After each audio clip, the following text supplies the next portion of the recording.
Sri K.M. Chandrasekhar, Honorable President of our institute, has provided us tremendous support and direction. He has driven the rapid development plans of the institute in the last 3 years. We are privileged to have him here today, and I invite him today to deliver his special address.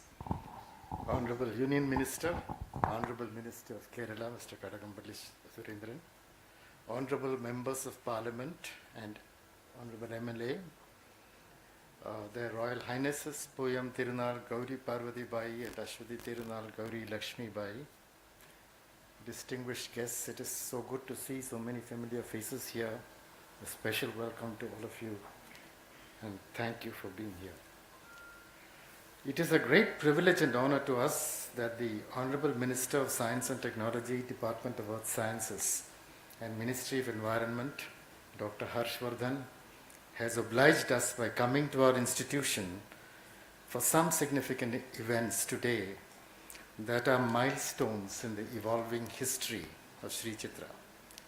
I recall that the Honorable Minister had come here some years ago to inaugurate our engineering block, the MS Valiyathan block, and the new business incubator, TimeIt. Our gratitude also to the Honorable Minister, Shri Kadagambally Surendran, who represents this constituency and has for long been associated with us. I do not intend to speak at length about the events planned today or about the institution. I will confine myself to assuring you, sir, that you have an outstanding institution in Sri Chitra, led from the front by an outstanding director. With the unstinted support of Professor Ashutosh Sharma and his team of officers at the Department of Science and Technology, with encouragement and assistance from a number of other ministries and institutions like the Ministry of Health and Family Welfare, Ministry of Electronics and Information Technology, Department of Biotechnology, Niti Aayog, ICMR, and a host of others, we have been able to make remarkable progress during the last 4 years, which has been recognized by all. I must also express our sincere gratitude to the state government of Kerala, which has unhesitatingly backed all development measures that we have undertaken and encouraged and supported us to take even bolder initiatives. In particular, Dr. Praveer Asthana is here, and I would like to specially thank you not only for helping us with all our work in Delhi, but also generating ideas, including the new block, which I think was originally your idea. I would just like to make a couple of points on the R&D scenario in India so that appropriate remedial measures can be considered by a proactive government. It is recognized in the National Science and Technology Policy of 2003 and the National Science, Technology and Innovation Policy of 2013 that we need to substantially step up R&D investment and spend 2% of our GDP on this important area. Despite the fact that the policy of 2003 had sought to achieve this magic figure by the end of the 10th plan, the actual spending in as late as 2016-17 was only 0.69% of GDP. And we are behind the other BRICS countries, Brazil, Russia, China, and South Africa.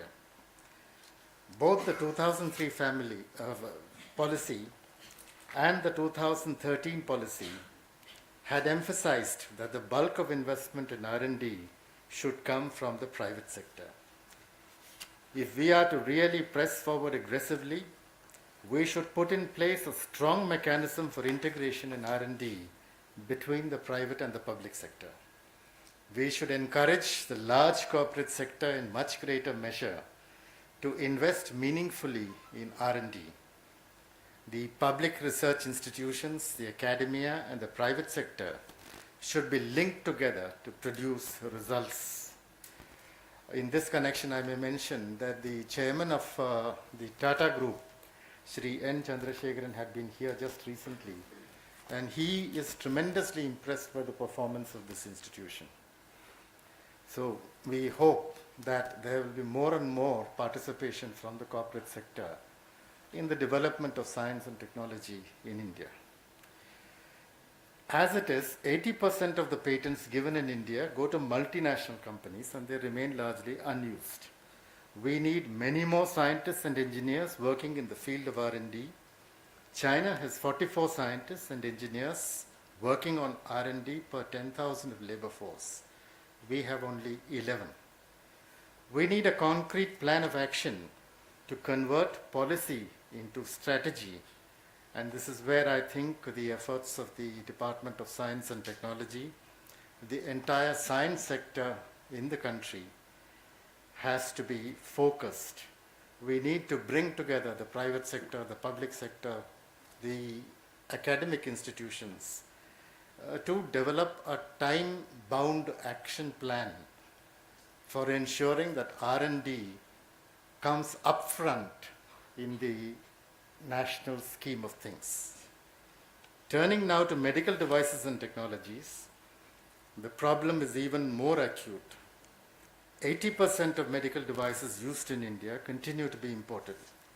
There is need for far more planned and coordinated work in this area, involving both the public and the private sector. The establishment of medical technology parks in different parts of the country, combining in themselves R&D, prototype development, testing and evaluation of the devices for safety and efficacy, training, incubation and entrepreneurial activity, and the creation of a sound regulatory superstructure should be essential elements in our growth strategy for this sector. Shri Chitra is itself working on establishment of a medical park jointly with the Kerala State Industrial Development Corporation, and we hope to begin construction activity later during the year. And I recognize here the presence of Mr. Jyoti Kumar, the Executive Director of the Kerala State Industrial Development Corporation. Here again, we require a cohesive strategy involving similarly engaged institutions of the public sector, the private sector, the state governments, and experts. The enthusiasm and energy displayed by our entire workforce, faculty, doctors, engineers, scientists, and others, has been our strength and our motivation. The encouragement given by the media and by the intelligentsia has also contributed towards driving us forward. With the support of all stakeholders, we pledge to scale greater heights in the years to come. Thank you. Jai Hind. Thank you, sir.